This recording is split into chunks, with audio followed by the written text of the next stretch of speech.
Hello, everyone. I'm Jamie Gruber, and welcome to the Multifamily and More Expert Series, where we dive deep into a specific topic with our expert guest in the area of real estate, mindset, or anywhere in between. My guest today is Mitch Jaworski, who's a full-time investor and founder of Scaredy Guide. We'll hear a little bit more about that in a bit. His investing started with stocks, evolved to real estate, and he's even into cryptocurrency, which is very interesting to me. He's basically seen it all through the Scaredy Guide brand.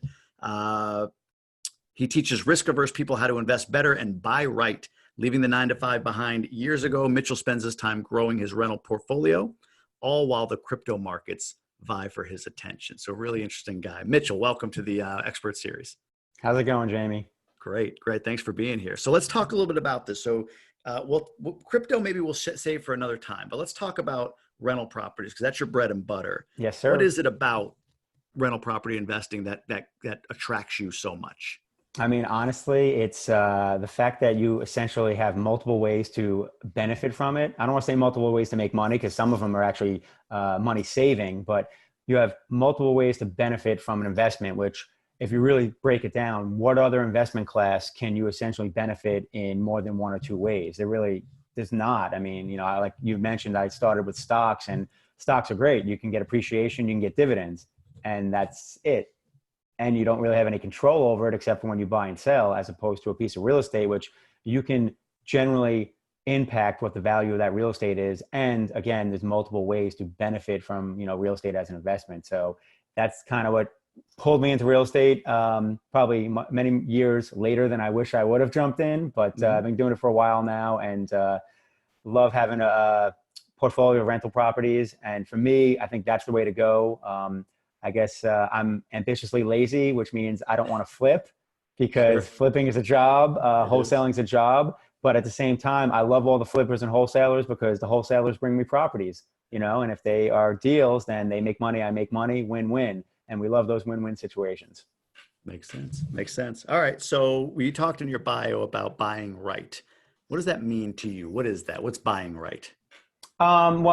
So buying right basically is about finding a property that the numbers make sense on. So, because here's the thing, like, to backtrack a little bit, like one of the ways you make money with real estate is principal pay down. Yep. Because generally you can use a loan to acquire a property. Even if you buy it in cash at first, you generally refi out, take a loan on it, because the whole point is using that leverage. So you need to make sure that obviously your rental income's covering your costs. So you can't benefit from principal pay down if you're losing money. It's the same thing with cash flow. Cash flow is the other, one of the other reasons I love rental properties. And with cash flow, not only am I putting money in my pocket, but again, if I don't buy right, I might not cash flow. And then that cash flow, generally, when you're making money, you got to pay taxes. Mm-hmm. But the beauty about real estate is between depreciation, cost of doing business, maintenance. Most of the time, you can write off most of your profits from, cash flow. And then obviously, we'll hope that a property we buy appreciates. Sure. So that's kind of like the four ways that, you can benefit from rental properties. But if you don't buy right, you really can't benefit from all those, because if you're not cash flowing, then there's, goes one. If you're not, breaking even and you're putting money into it, well, that offsets your principal pay down. So that's why I stress buying right. And it's something that really, since I'm a scaredy cat, that's the reason I came up with that whole brand, Scaredy Guide, is that I'm very risk adverse. So I was like, all right, I got to take my emotions out of this. What's the formula to essentially pull the trigger? And basically I realized due diligence, buying right, and buying right is basically running the numbers. So my property calculator is my rock. It's what I lean on to make decisions. Obviously there's a lot of other factors that go into buying a rental property, but in the end, if the numbers don't work, then it really doesn't matter, at least in my opinion. So understanding essentially the costs that go into owning and operating a rental property, as well as the allocations that should be put out there for costs that aren't hitting every day. Because you may have a vacancy one year, you may not the next. You may have maintenance costs one year, you may not have them the next. But the bottom line is, over the course of the long run, you're going to have those expenses. So you need to allocate for them to figure out what your true return is. Because if you don't, you really don't know what your true return is. And you might make money in year one and everything's all hunky-dory. And then all of a sudden your tenant leaves and your water heater goes and the AC blows out. And all of a sudden you're like, wait, I'm not making money this year and I'm not making money for the next 5 years. Mm-hmm. So that's the biggest thing that I think, especially new investors miss, is that they don't factor in these things. And if you allocate these expenses, you can figure out what your true long-term return is and then decide what that return is. I always tell people, I was like, listen, your investment goals are different than my investment goals. Decide what return you're looking for and then only buy stuff that meets that return. So, yeah, I mean, and I have this conversation with a lot of other real estate investors who refuse to look at anything that's not giving them at least double-digit cash-on-cash returns. And I tell them, I'm like, listen, I always want double-digit cash-on-cash returns. But I personally, like my Mendoza line is basically 8%. And they're just like, 8%? Like, why so low? I was like, well, you got to remember, I was a stock market guy to begin with. Mm-hmm. What's the long-term historical return on the S&P 500? It's about 8%. Yeah. So now, if I can meet the stock market return but have the benefits of principal pay down, tax savings, things like that, I'm actually getting a better than 8% return. So that's how 8% became my number, because it at worst case scenario meets and technically beats the stock market. So I'm just looking at it as in terms of a cash flow, perspective, the 8% cash on just cash. Cash flow. And so you become more competitive as a buyer than your competitors, right? You become a more competitive. You can bid more competitively, I guess. It has helped, because people that won't look at anything that's less than double digits, well, I'm like, well, toss that my way, because it's getting 8.5%, it's getting 9%, sure. Especially if it's in a position where it's a value add, where I can get in there and sure, it needs some renovation, it needs renovation. And that's mostly for what I do. I mean, at this point, everyone's kind of heard of the BRRRR strategy. But 5-6 years ago when I started, people kind of knew what BRRRR was, but it didn't have the tagline, that has become. So that's, for the most part, I mean, I've done other things, but that's, mostly what I focus on, and mostly what I help teach others, people that come to me for help and whatnot. And, I have a great network of, investors here in South Florida. And, I go to a lot of different meetups, and it's fun. Not only looking for deals myself, but then, having people come to me like, oh, I have this XYZ deal, and they have questions. And, anytime you can kind of give them that little like nugget that helps them turn the corner. I feel like that feels just as good as when I get a property for myself, that turns out well. It's cool. It's just cool to see like kind of like your little like group of people grow that, you kind of network with, every month at the different meetups and everything. I see that there's a correlation. The most successful investors I see are all abundance mindset, right? They're all giving in that way. There's a sense that there's enough for all of us. We can all get our back scratched on this stuff. The folks that are like, I'm not going to be protective. I'm not going to tell this guy about this one because I don't want someone taking the deal from me. Those are the ones that just seem to either have a harder time or just not have success. And look, I'm no multi-million-dollar investor, not by any stretch, but it's just something I've observed as I've had a chance to meet and talk to a lot of folks, folks like you, other guys that other people have heard of, like a Joe Fairless or a Gino Barbaro. These guys just give and give and give, and it's just, you see the return for them. So that's great. I mean, and the opposite is also a lonely life. That's true. Right? It just sucks basically. So, but let's get into so you mentioned costs, allocations. You talked a little bit about vacancy. What do you think? I don't know if it's a top 3 or top 4, but what are the costs that like automatically come to mind when you're analyzing a property? It's like, just you're doing these 4 or 5 or 3 or 10, whatever it is. What are those top costs that people need to consider when analyzing a property? Okay. I mean, at this point, it's routine for me, so to speak. Right. I mean, and the beauty part is it's not rocket science. And the best part is, and we have calculators to do the math for us, making it even easier. So, I mean, if I see a property, I think at this point, the first thing I do is I'll jump on the calculator. I mean, at this point, I have one on my website for my own convenience, to begin with. And I'll jump on there and I'll plug in the numbers, and it's, vacancy, maintenance, reserves. Those are the 3 that I have control and discretion over, because, your mortgage payment's going to get calculated automatically by the plugins, by the down payment you put in, the amount of the loan, all that good stuff. And it also depends on the property. Like a single family property, I'm always putting 8% because that basically equals 1 month's rent. 8% for all, or 8% for one of these? So vacancy maintenance? Oh, no, just for vacancy alone. Vacancy. Yeah, Gotcha. Vacancy alone. I mean, actually, I think 1 month works out to 8.3 or whatever. But generally, for a single family, I'm doing 1 month because the bottom line is with a single family, if you have vacancy, then you have nothing. Right. So obviously, as multifamily is a little different because you're not going to generally your percentage of income, you're not going to lose as much because you're going to have several sources of income as opposed to a one and done, which is why I think, most of us like multifamily. But multifamily, I'm a little more conservative. I usually use about 6%. Also depends sometimes on the area and the rental demand. But generally, in my opinion, if you're not factoring vacancy, you're not calculating what your true investment return is. Okay. Makes sense. Go ahead. And what's great about it is that when you have tenants stay, you've just jumped your return huge. I mean, in some case, like the single families, a lot of times you're doubling your return just by not having that vacancy, your percentage return, depending on how the numbers work. But I found that on the single families I have, that is the case a lot of times. So that's one of the beautiful things about it. It's like, sweet, I just did way better than I thought this year because my tenants stayed. Right. But yeah, so then the other allocations like, maintenance reserves, if rents are generally like $1,000 or above. Ask you. Yeah. Okay. Yeah. Because the problem is when you're using percentages, if the rents are too low, then you're talking about, well, that's only like $150. What does that fix for me? Right. So if rent is $1,000 or above, generally what I'll do is I'll factor in 5% for maintenance and 5% for reserves. Makes sense. No, listen, that makes a ton of sense to me. I looked at a property in northern Michigan, which is a very rural area. Okay. And rents were, $500-$600 for a 2-bed.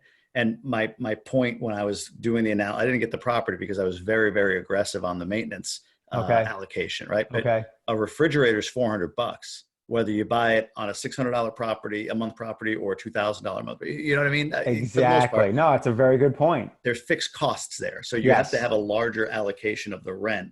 If you're going to play the percentage game, you have to have a larger percentage of the rent. If the rent's lower, allocated for maintenance because costs are costs. I mean, maybe labor's a little bit different, but we all buy on Amazon nowadays, right? There's not really a big disparity in the fixed cost of material when you're like you said, a refrigerator is a refrigerator. The cost of it and the delivery is going to be the same, whether you're putting it in, like you said, a $1,500 a month property or $600 a month property. Yep. That's a great point. I think that's a great point that you made, that you just can't throw a percentage on there because what's $100, between the two, what's $100 going to do for you, right? So that's a great point. Okay. So I kind of found that anything, as long as the rent's $1,000 a month or above, generally those 5% have worked for me. When you get below that, you might want to start tweaking it a little bit higher. So makes sense. Okay. Yeah. What other potential expenses might there be, if any, that you'd want to talk about real quick? I mean, also it depends on what you're doing. If you're going to self-manage or if you're going to hire property management. I do a little of both. My local stuff, I actually self-manage just because it's all very local to me. It saves me 8 to 10% a month because that's generally the going rate is 8 to 10% to pay for property management. 8 to 10% of monthly rent. And if I can keep that in my pocket, why not? And honestly, I have a property that I bought. The numbers weren't great. I bought it because essentially it was my last chance to lock in a loan while I still had the good old W-2, easy to get loans. Right. And I was like, all right, it's about 9%, but it's only 9% if I self-manage it. I was like, well, it's only 1.5 miles away from where I live and it's a townhome. So most of the stuff is already handled by the HOA. So I was like, yeah, I'll do it. It's worth locking in the loan, still get a decent return. And I mean, do I have to deal with a phone call here and there? Yeah. Honestly, once the woman got settled in, I mean, there was a problem with the AC, I think like the second month she was there, and she renewed. So she's been there 2 years now, and I've probably got total maybe 5 phone calls. Yeah. And that's not to say everything's always that smooth, but. No, I get it. Look, I'm a smaller time investor at this point. I have 21 units. We self-manage them. And, using a system like a Buildium or an Appfolio alone, where you have e-leases, auto pay, I mean, that stuff, maintenance requests through that stuff just makes it, you can systematize this stuff. Not to say that one day I don't want to hand this over. I do, but yeah, self-management isn't, people think like you're always getting 2 a.m. calls for toilets breaking. I watched tonight it happen, but I've never, I've never had it happen. It Neither have I. Neither have I. Happened. So yeah. I mean, maybe once or twice I've had a call that was even remotely, inconvenient. And that's just because like, I'm super like anal about that. As soon as I'm like, no, I got to fix it. The tenant was actually cool. Like I could have showed up the next day. I was like, no, I'll take care of it today. Yeah. No, that makes sense. Yeah. And like you said, there's so many tools. Like I use cozy.co, for like rental payments and things like that and the leases. So it's just with technology, it's made it so easy now to, essentially have that on the side, so to speak, while you do your kind of like, everyday main thing. So I'm not against self-managing. And I actually got into a debate about this with someone at a recent meetup. And I think everyone should try and self-manage off the bat. I would never, ever give up that experience, because now when I hire property management, I know what to ask. I know what to look for. I get that vibe, whether like I know they kind of are on top of their stuff because I've been through it myself. Yeah. So that's I think a great point. Yeah, I think that experience is valuable. For anyone that's getting started, I wouldn't be afraid to self-manage, especially if, it makes sense for you from an investment standpoint. But, do your research, read up on it. There's plenty of information out there, between all the different, blogs and websites, and just there's so many articles talking about everything from screening tenants to dealing with, contractors and all that good stuff. So I think it's a good experience. I think that's a great point. So I want to touch on this because you did a good job of bringing up the four areas from the beginning part. So principal pay down, cash flow, tax benefit, and appreciation, right? Those are the 4 things you love about real estate investing. Yes. And I completely agree with you. What I think I'm hearing, and correct me if I'm oversimplifying or maybe not saying this as intelligently as you did, but you are looking for a specific cash on cash return, given 9%, 8%, yes. Whatever. Maybe it's a little bit lower than some other folks want, but maybe some people are thinking about a time in which 10% was not, I don't say doable. I'm sure you could find it, but more prevalent than it is today. Yes. But you also factor in kind of like an internal rate of return, right? So you're looking at all factors of financial gain that you get from the property to kind of calculate, okay, 8's my cash flow, but given principal pay down, the tax benefits, and I want to touch on that one specifically, and appreciation, my return goes up from there. Fair? Yeah. Okay. Yeah. No, so that's on the correct. tax benefit piece, and I think this is a good point to make. So your W-2 is gone. You're not in a W-2 anymore. Nope. I'm assuming you're a real estate professional by tax designation. Yep. So you get to actually, and this is one of those things where people talk about, I make 80 grand a year with my job. I got to make 80 grand a year with my rental portfolio before I can leave. I think not quite true. Right? Like you can probably knock that down 25%. Yeah. So talk to me about the tax benefit that you get as a real estate professional that gives you that return. Can you give a quick designation as to what I'm talking? I know you know what I'm talking about, so I want to give this to you rather than me. To an extent, I don't know if I might not be as well versed because I love my accountant, which is I'm gonna start with saying that no, it's true. Like because I used to do my taxes myself back in the day, and sure. As smart as you think you are, like there's a reason you have professionals. And I mean, I love my accountant. He's awesome, and he works. He works for me, and he'll give me ideas and whatnot. But to I guess kind of take it down just to even like a basic level for whether you're a real estate professional or not. The beauty about the tax benefits with the real estate is that you have the depreciation, which I don't think most people realize. Now, also you got to remember that when you sell that property, you have the recapture. Yeah. So I mean, I sold the property actually. What was it? Last summer. Because then I did the taxes for it, and luckily it wasn't a ginormous gain, so the recapture didn't kill me. But I forgot about it actually. I remember my accountant. I hit him up. I'm like, "Hey, I'm selling this. Is there anything I'm forgetting?" He's like, "Don't forget about the recapture." I'm like, "Oh, all right. Let me factor in what that's gonna." I was like, "Oh, no, I'll still do it." Yeah. But yeah, so you have the depreciation, which is the obvious one, and then you get to essentially write off your cost of doing business. So if you're paying property management, if you have to send your, handyman there to replace the water heater. So all those costs are right. Because essentially it's a business. Mm-hmm. So it's no different than, when you're operating a business, you have your expenses, you have your revenue, you know, one minus the other, what do I have left? And the beauty is that, especially the depreciation, I think it's such a hefty number. Because what is it? It's 30, what is it? I always forget. It's 31 years, 27 and a half 26, years. 27 and a half. There it is. 27 and I a knew it half. was somewhere around there. But yeah, so I mean, when you divide that and you look at it, you're like, all right, that's a pretty hefty number. So between that and then your just overall expenses each year, Yeah. when you slap that all together and then you put it against, you know, your rental income, you're like, oh, well, I'm paying taxes on a very small percentage of my rental income. So like you said, in terms of earning, you know, a wage, it's like, well, if I'm making 80,000 in my job, I need to make 80,000 doing real estate. Well, no, you don't, because you're paying taxes pretty much on that full 80,000, you know, less the standard deduction or whatever. But with the real estate, you're generally paying taxes on a very, you know, small percentage, a minority of that If any. income. Yeah, well, yeah, I don't want to push it, but yeah, if any, If any. you know, Yeah. some people may have never paid taxes on their real estate income. Yeah. I mean, their names might be Trump. But Well, you know, like I so remember when look, this isn't a political thing because I really don't care. We don't even have TV. We're just sick of everything. But I do remember that campaign speech or that statement of I'm too smart to pay taxes. And I don't know if he's too smart to pay taxes or not. But the thing that people don't see, I ask this question a lot. What is your largest monthly expense? And inevitably everybody says to me, my mortgage. I'm like, yeah, no, it's your yeah, tax bill. yep, And the wealthy, and I'm not, you know, you can factor it all in: sales, income, property, you name it, you right? pay taxes on everything. You pay taxes on everything. It's your largest monthly expense. The wealthy shelter their money from taxes. So whether Yep. he's smart, not smart, whatever, when he said that and everyone lost their mind, it's like, he's providing housing. He's using the tax code. I mean, he, like anyone, Warren Buffett, I mean, you name it, whoever you want to align with politically, if that's where you are. If you just can't get past the name, fine. But the Yeah, point is, these guys don't pay taxes because they know how to utilize the tax code to their advantage. 100%. And that's what you're talking about. Yeah, and that's the thing too. And it's like, and obviously, you know, we're using the that name, but there's hundreds of thousands of successful businessmen that pay no taxes Yeah, because they have their businesses and their real estate and whatever it is structured correctly based on what the tax code is by the IRS. So yeah. it's just like, if that rubs you the wrong way, well, then get the IRS to change the tax code. You know, That's that's it.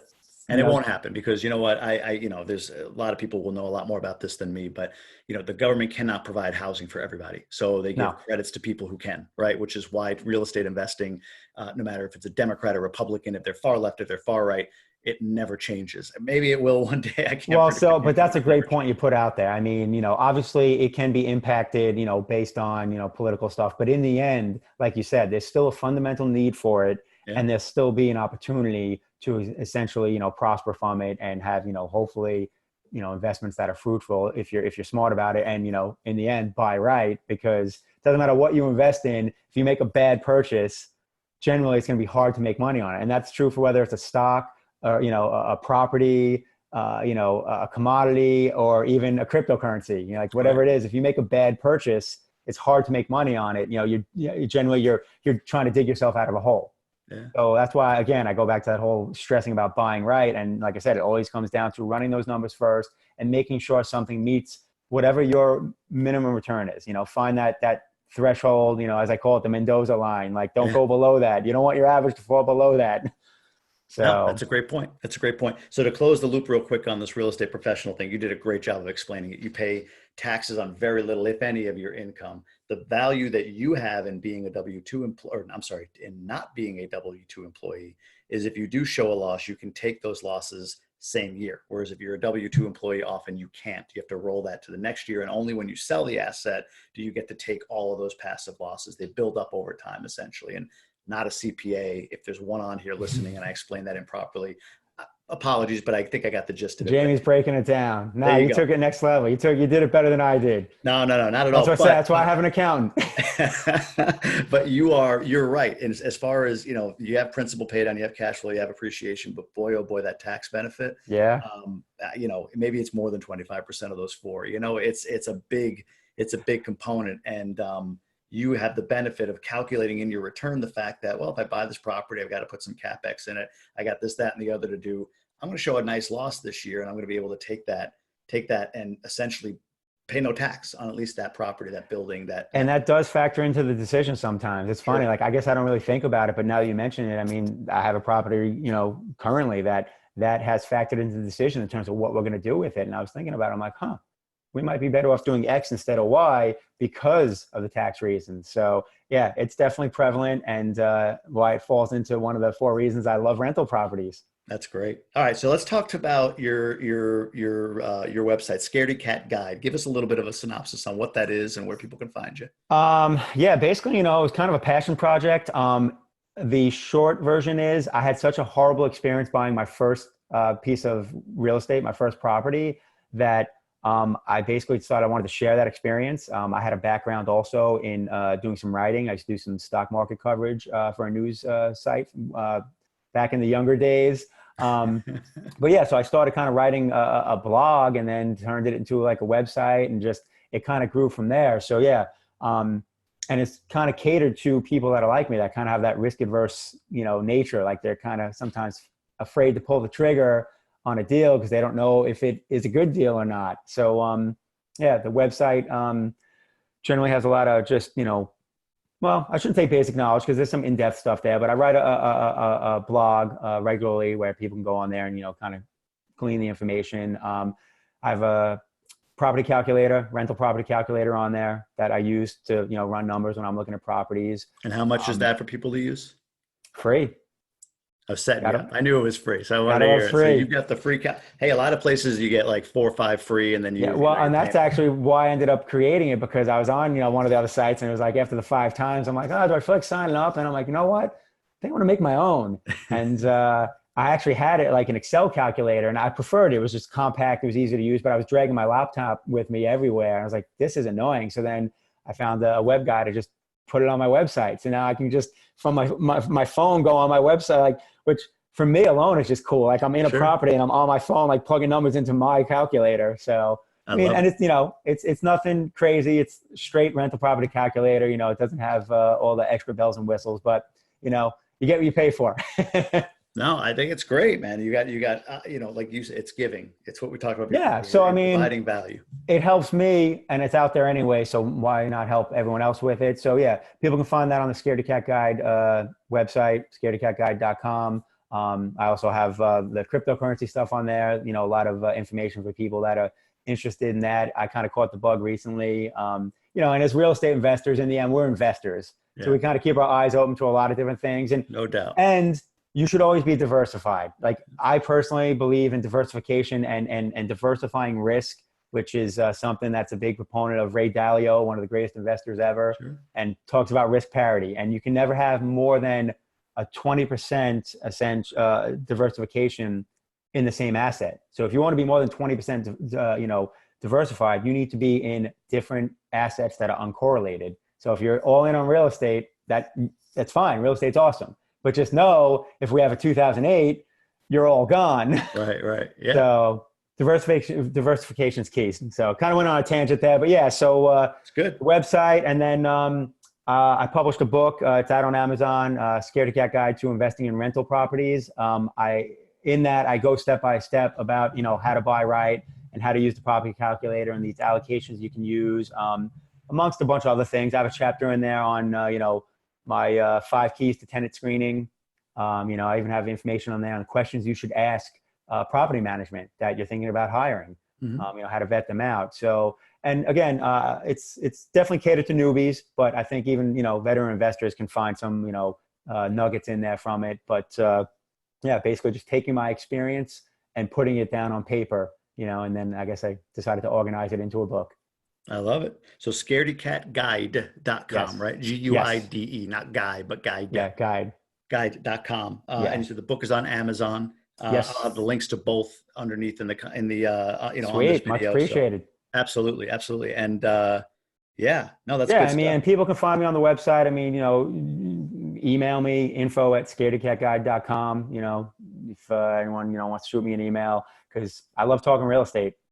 Yes, you do. We've talked a bunch about it. So no, I appreciate it, Mitchell. Thank you so much for being on today's show. And no, this is great information. Scaredycatguide.com. Check it out. And hope you have a great rest of the day.